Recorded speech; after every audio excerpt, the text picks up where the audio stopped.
Hello everyone, I hope you all are fine. आज हम 12th business studies के अंदर हमारे नेक्स्ट टॉपिक स्टडी करेंगे जो कि है इम्पॉर्टेंस ऑफ कंट्रोलिंग। कि कंट्रोलिंग जो है उसकी इम्पॉर्टेंस क्या होती है। हमने कंट्रोलिंग के अंदर स्टडी किया था कि कंट्रोलिंग के अंदर जो एक्चुअल वर्क है उसको स्टैंडर्ड वर्क के साथ कंपैरिजन किया जाता है।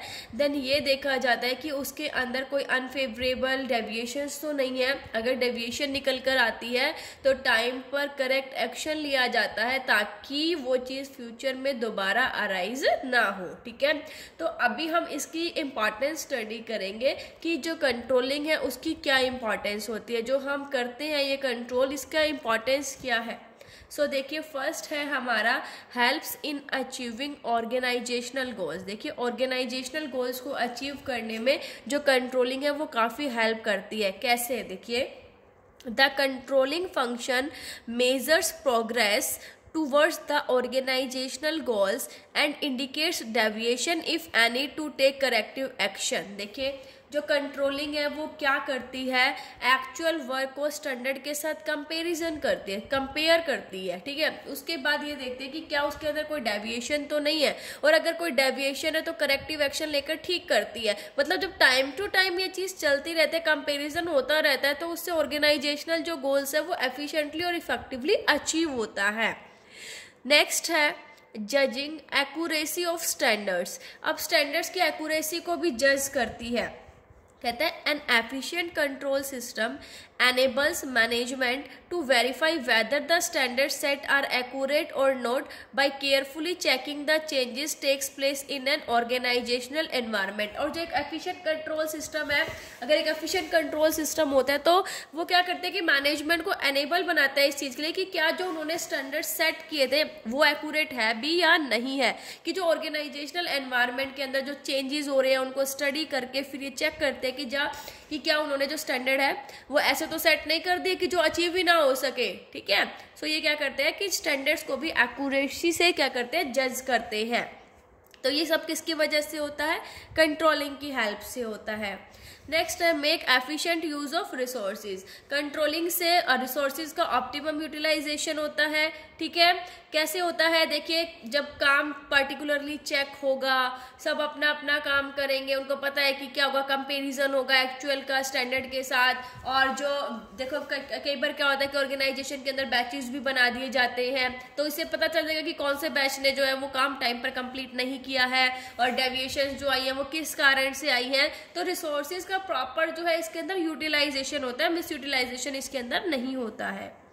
नेक्स्ट है इम्प्रूविंग एम्प्लॉय मोटिवेशन। एम्प्लॉय को भी काफ़ी मोटिवेट करते हैं। देखिए, an efficient control system ensures that employees know well in advance what they are expected to do and also the standard of performance.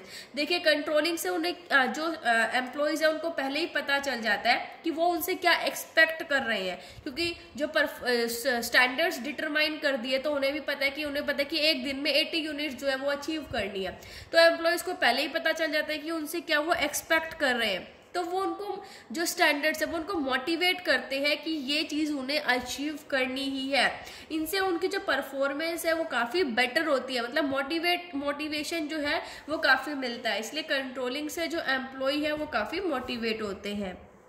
Next है एंश्योरिंग ऑर्डर एंड डिसिप्लिन। देखिए, controlling से क्या होता है, ऑर्डर और डिसिप्लिन बना रहता है। Controlling function creates an atmosphere of order and discipline in the organisation. देखिए, कंट्रोलिंग जो है वो क्या करती है, ऑर्गेनाइजेशन के अंदर एक डिसिप्लिन का एटमॉस्फेयर क्रिएट करती है by keeping a close check on the activities of the employees. क्योंकि कंट्रोलिंग के अंदर क्या किया जाता है, सारी एक्टिविटीज को चेक किया जाता है। ठीक है, एम्प्लॉयज जो भी काम कर रहे हैं उनको पर्टिकुलरली ध्यान में रखा जाता है, कंपैरिजन भी किया जाता है। सो उससे क्या होता है कि ऑर्गेनाइजेशन के अंदर जो डिसिप्लिन है वो बना रहता है। फिर है facilitating coordination in action. Coordination रहता है काम में। Predetermined standards are set for governing each department and employee in an organisation. कैसे कोऑर्डिनेशन रहता है, क्योंकि हर डिपार्टमेंट के स्टैंडर्ड सेट कर दिए जाते हैं हर एम्प्लॉय के, तो वो आपस में क्या करते हैं, कोऑर्डिनेट करते हैं एक दूसरे को। तो मतलब कोऑर्डिनेशन जो है वो उसमें बना रहता है, आपसे सहयोग बना रहता है, क्योंकि हर डिपार्टमेंट के हर एम्प्लॉय के अलग अलग स्टैंडर्ड सेट होते हैं, वो अपना अपना काम करते रहते हैं, ठीक है। तो इससे क्या होता है, उनके बीच में काफ़ी कोऑर्डिनेशन क्रिएट हो जाता है, लड़ाई झगड़े वाली सिचुएशन जो है वो नहीं रहती। सो आपको जो ये कंट्रोलिंग की इम्पॉर्टेंस है वो समझ आ गई होगी। तो क्या थी हमारी कि ऑर्गेनाइजेशनल गोल्स को अचीव करने में हेल्प करते हैं। कैसे करते हैं ऑर्गेनाइजेशनल गोल्स को अचीव करने में हेल्प, कि एक्चुअल को जो स्टैंडर्ड है उसके साथ कंपेयर किया जाता है, कोई डेविएशंस होती है तो उसको टाइम रहते ठीक किया जाता है, ताकि फ्यूचर में वो सिचुएशन अराइज ना हो। फिर ये देखे जाते हैं कि जो स्टैंडर्ड्स है वो एक्चुअल में एक्यूरेट सेट हुए हैं या नहीं हुए हैं। रिसोर्सेज का भी क्या होता है, अच्छे से यूज होता है, वेस्टेज नहीं होता है रिसोर्सेज का। एम्प्लॉयज जो है वो भी इससे काफ़ी मोटिवेट होते हैं, क्योंकि उन्हें पहले ही पता चल जाता है एडवांस में कि उनसे क्या एक्सपेक्ट किया जा रहा है, और उनको अचीव करने के लिए वो अपनी बेटर परफॉर्म करते हैं। ऑर्डर एंड डिसिप्लिन रहता है इसके अंदर, है ना, और हमारा जो कोऑर्डिनेशन है काम में वो भी बना रहता है। सो आई होप आपको जो कंट्रोलिंग की इंपॉर्टेंस है वो अच्छे से समझ आ गई होंगी। Thank you, stay safe, stay home.